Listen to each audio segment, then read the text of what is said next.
E essa semana eu tive que revisitar aquele documentário lá do Netflix, né? Acho que todo mundo que te entrevista fala dele, né? E o Brasil inteiro ama aquele episódio pela postura da juíza, né?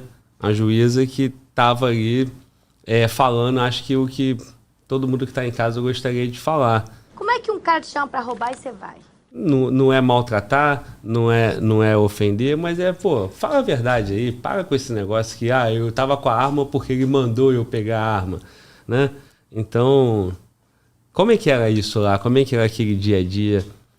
Primeiro dizer que eu recebo, assim, muitas manifestações de carinho, desde a época do documentário, eu já era reconhecida na rua quando ele foi lançado e as pessoas vinham de maneira muito calorosa, muito carinhosa falar comigo, que é algo que até hoje me deixa muito, muito feliz, né? Receber o carinho do público, receber o carinho dos brasileiros, né? Uma coisa que enaltece o meu coração. Mas ali, como eu já contei algumas vezes, eu era magistrada nova, eu estava ali, eu era regional, então eu rodava por algumas varas, eu fiquei um tempo ali, eu fiquei creio eu que quase um ano, cheguei a ficar bem amiga e foram amizades que eu cultivei. Os promotores, os defensores que trabalharam ali naquele documentário são pessoas muito queridas, de quem eu gosto até hoje. E ali era realmente muito, muito árduo, muito difícil de trabalhar, mesmo com a minha disposição de juíza nova, juíza jovem, mas era um ambiente muito triste, né? Porque uma coisa é você lidar com adulto, que eu tinha mais facilidade de lidar. Uma coisa é você condenar o adulto, colocar o adulto dentro do estabelecimento prisional. Outra coisa é um adolescente, né? Que a gente costuma dizer aí na linguagem jurídica que tem a personalidade e informação. E é mais ou menos isso mesmo, né? Você vê uma vida perdida, né? Você vê, assim, muito difícil enxergar uma luz no final do túnel ali. Olha pro teu pai, porque tá normal pra você, tá bacana teu pai ficar assim? Não. É o que você tá fazendo com teu pai e com a tua família. E aquelas broncas ali, eu tinha disposição para fazer aquilo e era com o melhor intuito, né? Eu procurava, talvez, dar a bronca que aquele menino não tinha tomado em casa. Né? E por que ele não tinha tomado? Naquela época eu não pensava no porquê que ele não tinha tomado aquela bronca. Hoje em dia eu consigo ver por que ele não tomou aquela bronca. Né? Porque vem de famílias totalmente desestruturadas. Não que isso justifique de forma alguma o cometimento de qualquer ato ilícito. Eu não penso assim, não. Mas são famílias que não têm educação, não têm princípios morais, não conversam com seus filhos, seja por falta de tempo, seja por achar que é obrigação da escola, a formação moral, a formação de princípios, né, que a gente tem que oferecer para as crianças. Tá arrependido? Tô. Tá sentindo falta dele? Falta não, porque ele não me dava nada. O que ele tinha que te dar e que ele não te dava? Um pouco de carinho. E eu não tinha essa visão tão ampla que você vai adquirindo com a maturidade, não só com a maior idade, quando você vai ficando mais velha, mas com a experiência que você vai adquirindo ao longo dos anos trabalhando como juíza. Garanto que teu pai te educou com muita dificuldade, não foi pra você ser ladrão. Então ali, as broncas, elas eram muito no sentido de tentar dar um sacode mesmo, para que ele percebesse que aquele caminho era um caminho sem volta. Cair na real, né?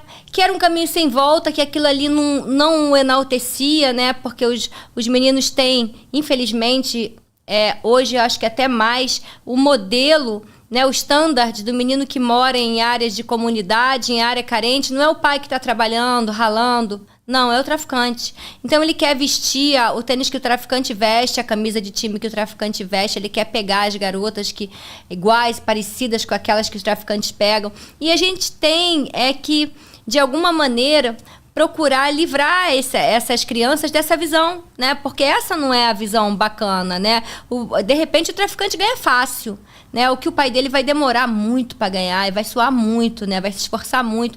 Mas esse esforço que recompensa, né? A gente tem que mudar o prisma, né? E isso a gente só consegue fazer ensinando princípios, educando. Infelizmente o que a gente vê aí é que esses menores continuam literalmente à margem. Eles não são inseridos na sociedade, eles moram muitas vezes em áreas em que o Estado não entra, às vezes não entra nem o carteiro, às vezes não entra nem o oficial de justiça, né? Então, não tem escola, as aulas são interrompidas por tiroteio. Eu não aceito. Não! Por quê? Voltar pra casa é pior. E essa é a realidade em que vivem essas famílias, não só esses menores. Não que de forma alguma isso possa ser usado como paliativo, né? Mas as minhas broncas ali eram no sentido, às vezes, até de substituir o que deveria ter sido feito em casa e não foi. E aí eu tentava fazer alguma coisa, ou pelo menos sair de lá com a sensação de que alguma coisa eu tivesse feito em prol daqueles menores, né? Então, era muito complicado. Eu não voltei a trabalhar com menores infratores desde então. Eu nunca mais voltei a atuar numa vara com menores infratores. Eu poderia até ter tentado pegar a titularidade, né? Certamente ganharia por antiguidade, mas eu nem concorri para pegar essa titularidade, porque é literalmente uma vida que eu não quero para mim. Porque é um problema para o juiz que você está ali sabendo que ele não vai ter solução e que você está lidando com um jovem, você está lidando com um menino, uma menina, que deveria ter uma vida pela frente, né? Como tem as outras crianças que a gente conhece, os outros adolescentes que a gente conhece, que deveria estar estudando, que deveria estar empenhado no estudo, empenhado em ser alguém, mas todos esses estímulos lhes faltam. Então, daí ser muito desencantador você trabalhar ali. Eu diria, essa é a palavra. Você fica desencantado, você fica... Então, eu não quis mesmo continuar nessa seara, nessa área aí de menores infratores. Eu sempre gostei mais de trabalhar com os maiores mesmo. Mas ali você entende que esse choque de realidade tinha efeito? Se eles não tinham isso em casa, ele precisava, em algum momento, ter esse choque de realidade, né? Alguém puxar a orelha dele. Eu acho que isso é o que faz aquele documentário ser tão querido pelo público, né? Que, tudo bem, entendemos que tem um problema social, o Estado não chega ali, mas em qual momento o Estado mostra para ele que, não é bem assim? E aí, naquelas audiências ali, parecia isso. O efeito disso, que hoje, mais madura, se você teve problema, assim, de jovem ameaçar ou levantar a voz, não, eu não tive problema. Não aceitar, né? Não tive problema com eles, nenhum. Até porque eles não esperavam, eu acho, que o juiz pudesse ter aquela reação.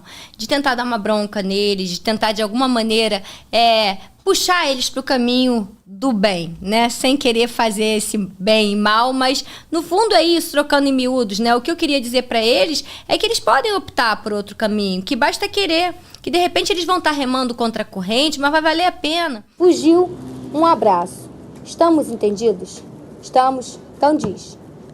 Estamos entendidos. Eu não tive problema nenhum deles eu tentou levantar a voz, não que eu me lembre aqui. Eu cheguei a pegar um ali que foi antes do documentário, que era um menino menor até do que aqueles que aparecem no documentário. Talvez esse menino tivesse ali os seus 13 anos. E ele tinha uma série de crimes. Ele já estava naquela situação que a gente considera de muito difícil recuperação, né? Embora ele só pudesse ficar internado 3 anos pelo ECA, no etc. máximo, e tal. E esse, sim, foi um dos poucos, assim, muito abusados, assim, que eu posso dizer, falando de juízo menorista aí, dos menores que eu peguei. Foi antes do documentário.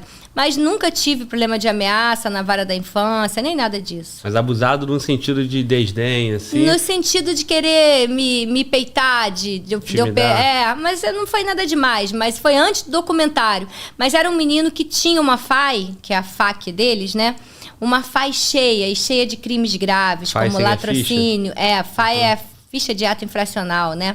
Então, ele tinha latrocínio, ele tinha vários crimes ali e em tenra idade. Então, era um menino, assim, que aquele ali já não dava mais pra puxar, sabe? Quando você vê que não dava, infelizmente não dava. Mas foi um dos poucos casos que eu tive ali dentro daquele juízo. Já tem muito tempo, né? Aquele documentário já tem mais de 17 anos que ele A gravação é 2005, né? Eu tinha vários casos ali, mostra a data, 2005, Sim, 2005, 2006. Tem bastante tempo. Sim. Cometeu crime, tá aprovado, você vai ganhar uma pena. E é pior, eu posso te garantir que é pior que o Padre Severino. Pois é, todo mundo que olha aquele documentário hoje, eu imagino que em 2023 já não, talvez não caiba mais. O direito já não aceita tanto que o juiz deu uma puxada de orelha, ou até o promotor. Não, a verdade é que não existe uma receita de bolo para fazer audiência. Você chega lá e imprime o teu modo, o teu jeito pessoal de fazer a audiência. Se eu falar para você que hoje em dia eu pego indivíduos que estão na drogadição e eu paro a audiência para dar um toque no cara, é o mesmo toque mais ou menos que eu dava no menor, talvez com menos ênfase. Porque você vai ficando, você dá um cansaço, né? Você vai ficando, aquilo ali desgasta. Mas eu paro tranquilamente para falar durante a audiência, com tudo gravado, né? Para falar, olha, esse caminho é o caminho errado. Você vai continuar nessa? Poxa, você já tem tantos anos, já tem filho, você já não é criança, né? Olha o que está acontecendo com a tua vida. O que vai acontecer? O próximo você vai ser preso? Porque se você voltar aqui, eu vou te prender. Isso na violência doméstica, né? Então, às vezes, quando eu acho que é necessário, eu acho que cabe, sim. A lei não veda que o juiz converse com o acusado. Isso não quer dizer que eu estou desrespeitando o acusado. Aliás, eu procuro chamar todo mundo de senhor e senhora na audiência, para deixar isso bem claro, né? E manter ali o tom formal que a audiência exige. Então, eu às vezes, quando é necessário, eu paro e falo, né? Assim como eu aviso na violência doméstica, ó, não volta mais. Não volta mais aqui. Muitas vezes a mulher fica em silêncio e o cara sai absolvido. Ó, aproveita que ela ficou em silêncio. Ela tá tendo um ato de nobreza com você. Tem que tratar ela assim, ó. Volta aqui mais não. Esse toque eu dou até hoje.